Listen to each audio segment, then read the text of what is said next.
When the month of El begins, there are a few customs that immediately accompany it. The blowing of the shofar on a daily basis, and also the recitation of Psalm 27. Psalm 27 has become very, very dear to me. It is my companion through the entire season of Tshuva, from the beginning of Elul, through to Rosh Hashanah, through to Yom Kippur, through to building my sukkah and living and dwelling in my sukkah till the end of the Chag, till the end of the holiday. Psalm 27 is there every step of the way. And many have asked, why this particular psalm? Why Psalm 27? And there have been many different answers given over the years. For example, one alert reader noticed that the name of God is featured 13 times in the psalm. And that correlates to the 13 divine names of compassion that are so important to this season of tshuva and come to our Yom Kippur and Slichot liturgies especially. So that could be a reason. Also, it features David, begins Lid David, and traditionally all psalms were composed by David. And David certainly is a real model for us of tshuva, of acting badly and being called on it and realizing it and regretting it and confessing that he's done wrong.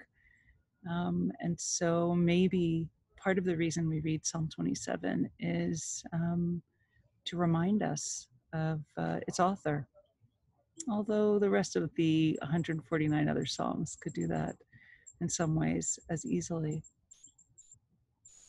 Another reason that we might read Psalm 27, according to some, is for the first word in the penultimate line, Lule, which if you read it backwards is Elul, the month in which we begin reciting the psalm. But for me, experientially, I feel like I understand why we say this psalm, Psalm 27, for the entire season of Tshuva. For me, it's because there's an interplay in the psalm between real strength and faith and confidence in God and in self and in relation and in the world, coupled with real doubt, real anxiety, real fear, real loneliness. And the psalm moves between them, so much so that many scholars thought for a long time that the psalm was actually composed by different authors, the strong, confident one, and the lost, doubting, searching one. But my own spiritual experience tells me that it's one person, just experiencing both at different times, sometimes even at the same time. And so there are lines in the psalm that I struggle with most years, and some that comfort me. But they're all part of the same song. They're all part of the same journey of faith and doubt and tshuva. And when I add them all together, these different feelings of fear and faith, this is what it sounds like. Adonai, Uri v'yishi,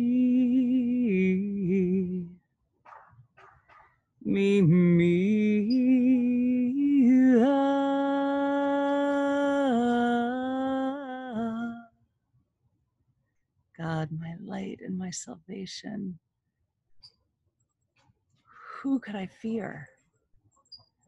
Adonai, Ma'oz chayai, mimi efchad,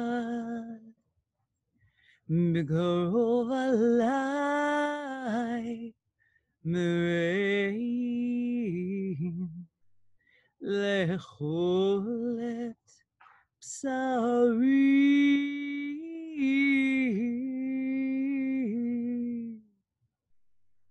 Hema ve'oy li. Hema chashalu ve'nafalu. Im tachane alai machane. Lo ira libi.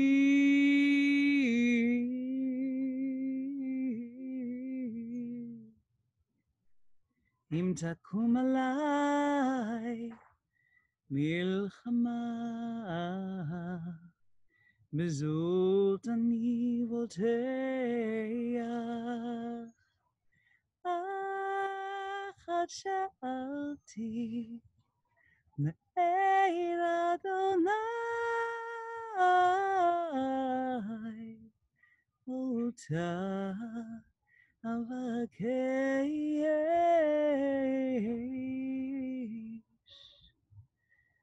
Shivti beveit Adonai. Kol yemei chayai. Lachazot b'noam Adonai. Ulevaker b'eichalo.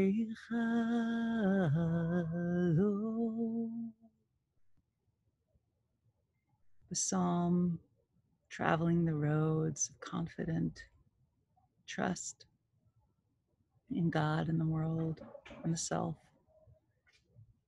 traveling the roads of doubt and alienation and feeling alone. It ends with a beautiful affirmation of what we can't do and what we can.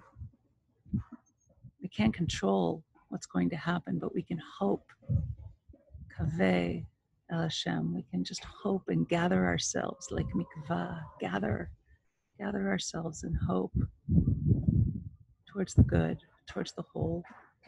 And then we can also chazek v'yametz libecha. We can strengthen and be bold and brave in our hearts, in our spiritual practice, in what we can control, in our doing what we know helps us have clarity and strength to see things as they are and to try to change them, l'tova, for the better. But then we just have to go back to hoping in Adonai. Kavel Adonai, chazak v'yametz libecha, v'kaveh el Adonai.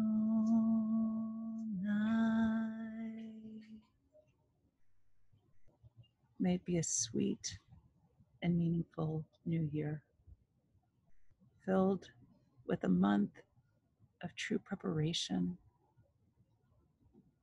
for tshuva, for return to what is best in ourselves, so that we can contribute to the benefit of all. A sweet new year.